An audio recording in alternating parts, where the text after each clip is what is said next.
made lurid and false claims about the royal family, which played on her fears and fueled paranoia. The gasp that swept through St. James' Palace was louder than the orchestra itself. Queen Camilla stepped into the banquet hall wearing a gown that the world instantly recognized as Catherine's. In the space of a heartbeat, the glittering state dinner transformed from polished pageantry into a silent storm. Guests froze with champagne glasses halfway to their lips, as cameras snapped furiously and whispers darted across the table. "Isn't that Catherine's dress from Pakistan?" murmured one guest.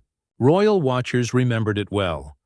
Back in 2019, during a highly praised tour of Pakistan, Catherine had dazzled the world in a sea-green ensemble that blended modern elegance with deep cultural respect. That gown became iconic, a symbol of her global appeal and effortless diplomacy. And now, years later, Camilla appeared in what looked uncannily like the very same gown. To the casual observer, it might have seemed a coincidence, but in the language of monarchy, clothes are never just clothes. A gown can be a statement, a nod of respect, or a challenge in silk and thread. The choice was so deliberate, or at least it looked that way, that no one could ignore the implications. Was Camilla attempting homage to her daughter-in-law, or was this an audacious attempt to claim Catherine's spotlight? As the chandeliers blazed and the cameras kept flashing, William's jaw tightened while Catherine's smile stayed serene, and the banquet hall seemed to pulse with unspoken tension. For those who understand palace optics, it was not just a wardrobe choice. It was the opening volley of something far larger. Stay with me until the very end, because the truth behind that gown may expose a power struggle the royal family never intended us to see. To understand why a gown could ignite such a firestorm, one must step back and see how fashion operates within the monarchy. For royals, clothing is never simply fabric. It is a carefully calibrated language of symbolism. Every color, silhouette, and designer's label is chosen with intent. Queen Elizabeth II was famous for her brightly colored coats, designed so she could be visible in a crowd. Princess Diana's gowns became cultural markers of an era, sparking trends and sometimes controversy.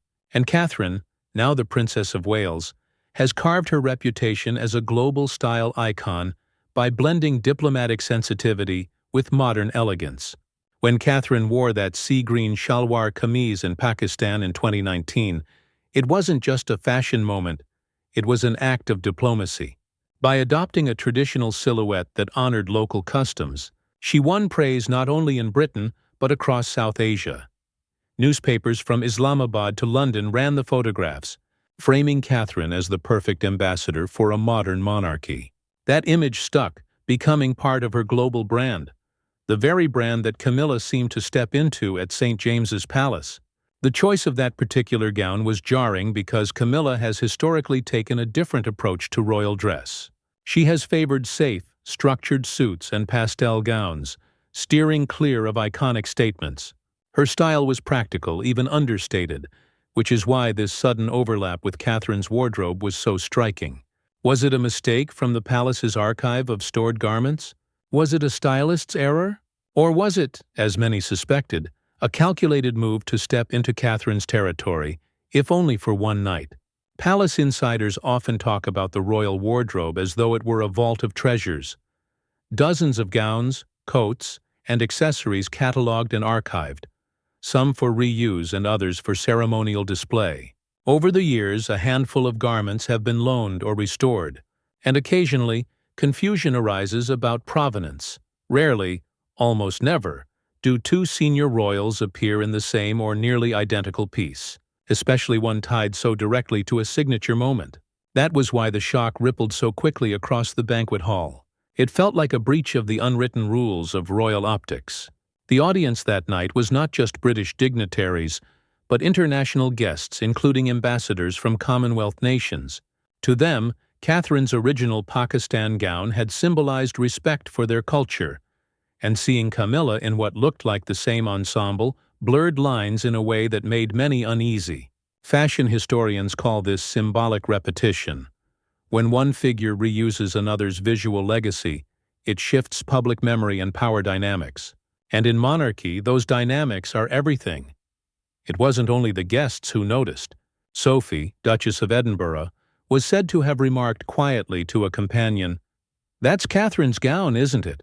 Her words, later leaked by an aide, gave voice to what many were already thinking. Even if Camilla's gown was technically a different garment, the visual similarity was too strong to dismiss. And then there was William. Though he remained composed, sources described the Prince of Wales as visibly tense, his eyes flicking toward Catherine more often than usual. Catherine, ever the professional, carried on with her trademark poise, greeting guests, laughing politely and projecting serenity. Yet the contrast between her calmness and her husband's simmering restraint only deepened the sense that something seismic was unfolding in plain sight. In royal history, wardrobes have sparked plenty of storms. Queen Alexandra once caused controversy by adopting styles that mirrored Queen Victoria's mourning attire, and Princess Margaret was criticized for wearing gowns that echoed Elizabeth's. But in the age of 24-hour news and social media, what might once have been a footnote had become a headline. Within minutes, guests uploaded images to Instagram and X, and side-by-side comparisons with Catherine's Pakistan trip began going viral. This was why the optics of the gown mattered so much. It wasn't about sequins or silk, but about power, perception, and the delicate balance of roles within the monarchy. And when those roles blur, the world takes notice. The morning after the banquet, the headlines were merciless. Side-by-side photos of Camilla's emerald gown against Catherine's 2019 Pakistan ensemble splashed across tabloids from London to New Delhi. The Daily Mail ran the blunt caption, "Whose dress is it really?" Meanwhile, fashion blogs dissected the stitching, noting the nearly identical neckline and flowing chiffon sleeves. For those who followed royal style closely, there was no mistaking the resemblance. What had been whispered inside St. James Palace now became a roaring conversation outside its walls. Royal watchers framed the gown as a direct challenge, a symbolic swipe at Catherine's role as the monarchy's glamorous ambassador. Twitter threads pulled up footage of Catherine in Pakistan, contrasting the enthusiastic reception she received with the awkward optics of Camilla's banquet debut. One viral post quipped, "Camilla wore Catherine's gown the way a shadow wears light." Inside the palace, staff were rattled. Protocol experts rushed to check the royal wardrobe archives, combing through records to determine how Camilla could have accessed or replicated such a distinctive design, while a stylist who once worked with Catherine was hounded by paparazzi outside her London flat. Though she refused to comment, Camilla's silence was interpreted as confirmation that something unusual had occurred. William, according to one insider, was furious but constrained, knowing that an emotional outburst would only feed the tabloids. Instead, he kept his distance, allowing Catherine's calm professionalism to speak volumes. The next morning, Catherine attended a charity event in a simple navy suit, understated yet radiant, letting the public draw the contrast for themselves. In her silence, she appeared dignified. In Camilla's silence, people sensed guilt. Catherine's previous appearances only heightened the tension. Fashion magazines republished spreads from the Pakistan tour, reminding readers of the warmth she had received from local communities. Diplomats had praised her for respecting cultural norms through her choice of attire. That gown was remembered not just as beautiful, but as a gesture of goodwill. Camilla's version, whether intentional or not, felt like a hollow echo, and the whispers grew darker. Speculation ran rampant. Some suggested Camilla had deliberately chosen the gown to undermine Catherine, asserting herself as the queenly figure in an environment where Catherine often outshone her. Others argued it was a misstep by Camilla's stylists, who underestimated the optics of repeating such an iconic look. Either way, the story gained traction, and the press ran with it. Social media amplified the divide. Hashtags like "Respect Catherine" and "Camilla Shade" trended globally, with each side posting memes, gifts, and endless comparisons. In one clip viewed millions of times, the camera zoomed in on William's expression during the banquet, his jaw tightening, his eyes narrowing as Camilla took her seat in the gown. To some, that single look said more than any press release ever could. Back in Britain, fashion historians gave their verdicts on television. One expert described the overlap as a breach of semiotics, explaining that royal gowns are not interchangeable but tied to personal legacies. Another noted that Catherine's Pakistan gown had entered the canon of iconic royal looks, so repeating it was bound to cause shock. Meanwhile, palace insiders were already bracing for impact. Camilla had few defenders. Even Charles reportedly muttered to aides that the situation was unfortunate, though he publicly remained silent. The queen consort herself avoided public appearances for several days, fueling speculation that she was embarrassed. Yet others insisted Camilla didn't see what the fuss was about, privately calling it just a gown. But in the monarchy, perception has never been just anything. It is the currency on which the institution survives. And in this case, perception was running wild, reshaping how millions viewed not only Camilla, but the balance of power between her and Catherine. By the end of that week, the gown scandal had evolved into something larger, a proxy war for legitimacy and public sympathy. The dress was no longer mere fabric. It had become a symbol, and symbols have the power to shake palaces. When the banquet ended and the last guests departed into the chilly London night, the atmosphere within St. James's Palace grew heavier, as if even the chandeliers had absorbed the tension. Behind the gilded doors, conversations that began as whispers turned into pointed exchanges. Courtiers and aides knew the scandal was already viral, phones buzzing with notifications from foreign correspondents seeking clarification. The world had seen what Camilla wore, and no amount of silence could undo the optics. In the corridor leading to the royal apartments, William is said to have confronted Camilla in tones restrained but unmistakably cold. The sentence reportedly delivered, "That gown was never yours to wear," struck like a knife. Camilla, caught between defensiveness and defiance, countered that the gown had come from the Royal Wardrobe Archive, a shared pool of garments accessible for official functions. To her, the uproar was overblown. A storm spun out of nothing more than silk. But William's anger wasn't just about fabric. To him, the gown was a symbol of Catherine's role, her global recognition, her embodiment of the monarchy's future. Watching Camilla don a look so closely associated with his wife felt like an intrusion, a theft of narrative as much as style. Catherine herself remained composed, walking past the exchange without a word, her silence more powerful than any confrontation. From that moment, the story leapt from palace corridors to the press. Aides who had overheard fragments of the encounter shared them with trusted journalists, who in turn embellished the tale. By dawn, headlines screamed of a showdown in the halls of St. James's. Some tabloids suggested Camilla had worn the gown to deliberately eclipse Catherine, while others framed it as proof of a growing rift between the king's consort and the future queen. Inside the communications office, panic reigned. Draft statements were written, revised, and discarded. One proposal suggested framing Camilla's choice as a tribute to Catherine, a gesture of admiration. Another argued for dismissing the incident entirely as coincidence. But each option carried risks. To call it homage would admit the resemblance, while to deny it would insult the public's eyes. Silence, the default royal strategy, now looked like evasion. Charles, meanwhile, was torn. He had promised Camilla a partnership of equals, and fought for decades to legitimize her place beside him. Now one gown threatened to unravel that carefully constructed legitimacy. According to one insider, Charles urged William to let the matter drop, warning that public disputes would damage the monarchy more than any dress ever could. But William refused. For him, the issue wasn't simply perception, it was legacy and the memory of his mother, Diana. Every headline connecting Camilla to Diana's jewels or Catherine's gowns reopened old wounds. Complicating matters further was the leak of the so-called wardrobe ledger. This internal record of archived garments revealed a series of loans and transfers never publicly disclosed. While not incriminating, the ledger showed a lack of clarity about who had access to which pieces. That ambiguity was enough for journalists to speculate. Had Camilla requested Catherine's gown specifically, or had the system allowed it by accident? The uncertainty itself was damning. Fashion historians weighed in, adding gravitas to the scandal. One expert explained on BBC Radio that royal garments are not just personal possessions.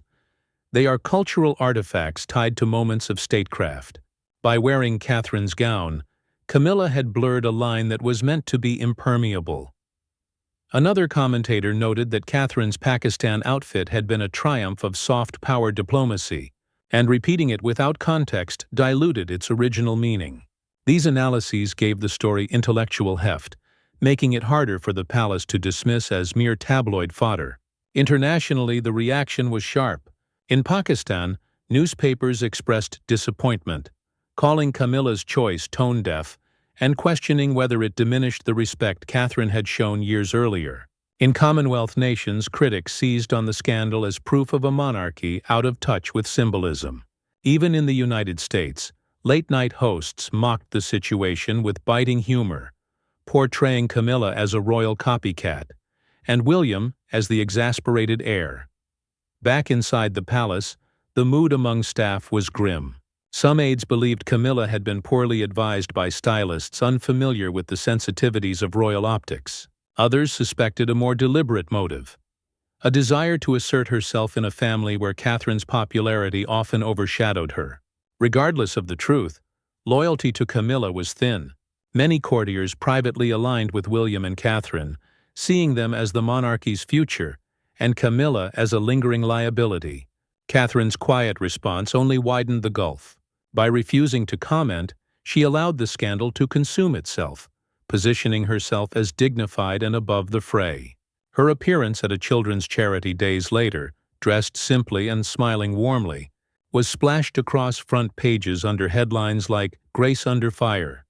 In contrast, Camilla's absence deepened perceptions of guilt. Every day she stayed out of sight seemed to confirm that she had something to hide. Though not directly present at the banquet, Anne lent her voice in private. A confidant quoted her remark, "Mother would never have tolerated such confusion." The reference to Elizabeth II cut deep, reminding the palace of the late Queen's meticulous attention to symbolism. To Anne, the scandal wasn't about vanity. It was about discipline, and discipline had been lost. As the week unfolded, what might have been dismissed as a fashion faux pas hardened into narrative. The gown became shorthand for deeper tensions. Camilla's contested legitimacy, William's simmering mistrust, Catherine's unshakable composure. It wasn't just about who wore what. It was about who truly embodied the monarchy's future. The irony was stark. A dress once praised as a gesture of cultural sensitivity had now become a weapon in a domestic war of perception. And those stitches can be unpicked and fabric stored away. The image of Camilla in Catherine's gown could never be erased from public memory. By the end of the week, one thing was certain. The gown scandal was no longer a story about fashion. It had become a story about power, legitimacy, and the fragile fabric holding the royal family together. The story detonated beyond the walls of the palace like a thunderclap. What had begun as whispers at a banquet had now evolved into an all-consuming media firestorm. British tabloids, always eager for a royal feud, plastered their covers with split-screen images. Camilla in the sea green gown on one side, Catherine wearing her Pakistan ensemble on the other. The headlines screamed phrases like "Camilla copies Kate and gown of discord." The framing was clear. This was not about fabric, but rivalry. For the public, it became irresistible. Fashion bloggers dissected every seam and bead, explaining why the gown could not have been a coincidence. Social media platforms erupted, with Twitter trending "outraged Catherine's dress" for 3 days straight. Memes appeared within hours. One portrayed Camilla as a royal understudy auditioning for Catherine's role, while another showed William glaring across the banquet table with the caption, "Not amused." The coverage quickly spread abroad. American late-night comedians lampooned the scandal, joking that Buckingham Palace had turned into a couture cage match. In Pakistan, television anchors revisited Catherine's 2019 tour, replaying footage of her being warmly greeted by schoolchildren and contrasting it with Camilla's perceived misstep. One commentator in Karachi summed it up succinctly. When Catherine wore that gown, it was respect. When Camilla repeated it, it was appropriation. The comparison stung. Pollsters recorded the fallout in numbers. YouGov surveys showed Catherine's approval ratings climbing to nearly 72%, while Camilla's dropped below 35%. Even King Charles's numbers suffered by association, reinforcing the perception that his judgment in elevating Camilla to queen had been risky. These figures, broadcast on nightly news, hardened the scandal into more than a fleeting tabloid story.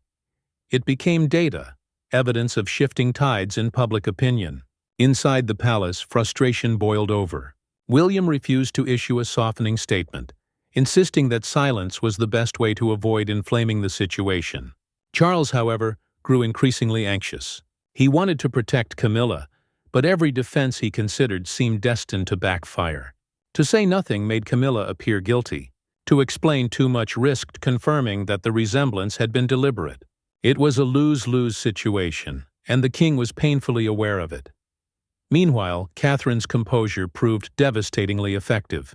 She attended a hospital visit in a simple cream coat, shaking hands with patients and chatting with children. Photographs of her smiling warmly, contrasted against images of Camilla hidden away at Royal House, only amplified the difference in perception. Catherine looked like the steady future of the monarchy. Camilla looked like someone retreating into shadows. The press leaned into this narrative, describing Catherine as the epitome of grace under fire.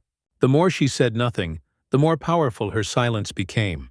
Fashion magazines hailed her as the only royal who understood the power of clothing as diplomacy, while Camilla was painted as tone-deaf. Even the Times, typically cautious in royal coverage, ran an editorial calling the gown episode a catastrophic lapse in judgment that undermined the dignity of the crown. What made the blow-up truly destructive was how it tapped into long-standing resentments. For supporters of Diana's legacy, Camilla's actions reopened old wounds. They saw the gown as yet another example of her overstepping, just as she had in the past. For younger audiences who admired Catherine, it felt like their modern icon had been wronged. The debate spilled into cafes, classrooms, and offices. Even people who normally ignored royal news found themselves debating whether Camilla's choice had been an innocent coincidence or a calculated power move.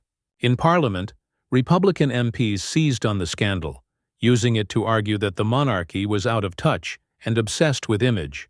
They framed the gown as a metaphor for an institution trapped in petty rivalries, while the country faced real challenges. Though the movement gained little legislative traction, it kept the monarchy under uncomfortable scrutiny. By the end of the week, the gown had become shorthand for a deeper truth. Optics matter more than intention.